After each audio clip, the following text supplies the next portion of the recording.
دوستان این یک گوشه که خود که میبینید گوشه زنده تاریخ است و این کلاه رمزی که خیلی به شکل بزرگ ساختند، کلاه مخصوصی است. این نقشه که میبینید از نقشه های طاقه های هم مردمی ولایت مختار کوهستان بدخشان، هم کلاه منطقه کلاه و هم طاقه که طاقه چستی که بیشتر در وادی فرغانه مخصوصا در ولایت سود معمول است تمام فرق میکنند. این نقش ها همه رمز هستند و رمزکشایی نشدند. مثل که چکن امروز رمزکشایی شده ایستاده است، مثل که میگن اون دور شکلی ها همه اشاره به آفتاب است، اما اینها هنوز بازکشایی نشدند، رمزکشایی نشدند.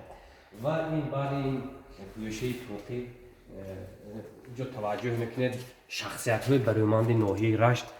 من فکر میکنم اینا بیشترشون به معرفی نیاز ندارن، چون نصرالله مقصون قهرمانی تاجیکستان هستند، منور شاگردویف، تاجی نیسویف، میرزا رحمتوف. من نام و نسبی همشون نمیگم چون در نوار باید بیاید. همه این بزرگوارا برای ملت، برای تاجیک، برای اون که در همین بین کوهستان همین ملت زنده بماند، نامش حداقل زنده بماند، چون ما از بزرگترین شهرها محروم شدیم، حداقل نامش، فرهنگش زنده ماند. اینجا همشون نامشون ثبت کرده هستند و اینجا کسانی هستند که سالهای سال برای ادبیات ما خدمت کردن، مخصوصا در اتفاق نویسندگان. دیگر علی خوش یک شخصیتی که در زمان انقلاب من، در زمانی که یک زمانی بازسازی بود، زمانی بود که بعدی به هیئت شوروی در آمدن تاجیکستان خیلی فاجعه های زیاد از سر ملت گذشت. علی خوش بیوسته یک موارث پرور، احسن چیز آگاه بود. و باقی رحیمزاده به معرفی نیاز ندارند، اکابر شریفی به معرفی نیاز ندارند. استاد مهمان بختی سالهای سال رئیس اتحاد نویسندگان بودند. مهمان محترم حاتم استاد هم عالم هستند، پژوهشگر و هم شاعر بسیار خوب هستند. محمد رحیمی سایدر، این کس هم یک نویسنده بسیار خوب هستند.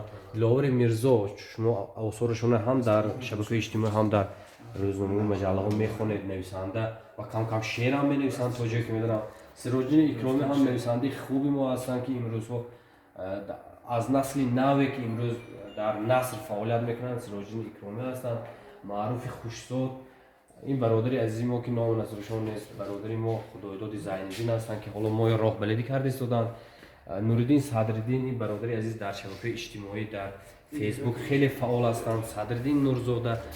و لطفاً خواهش میکنم به همین عکس یک توجه فرمایید. این استاد عزیزی من استاد علیشیر محمدی هستند که سال گذشته به حق پیوستند، یاد و یادگارشون زنده بود. از استاد این سخنایی که من میگم، همین سخنا در هر سخنم یک قرض، یک دین نزد استاد دارم که همه چیز، همه جرأت، هم سخن، هم شعر، هر چیزی که در تجربه داریم استاد به ما آموختگی هستند. و میرزا شیرعلی.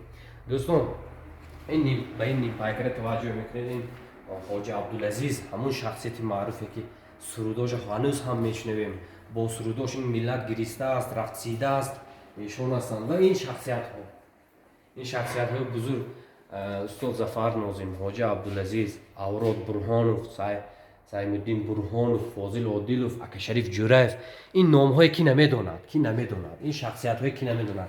دوستان من بسیار خواهش میکنم که وقتی که سفرتون به رشت با یگان بهانه، با یگان سبب اتفاق افتاد، حتما اینجا مهمان شوید و این یک گوشه خودی تاریخی رو ببینید، چون اکثر نسل نوی ما نمیدونند که این شخصیت ها زاده همین یک دیار کوچک هستند که در خریطه مثل یک خال شاید بتابند. زنده باد تاجیکستان، زنده باد ملت سرسخت تاجیک.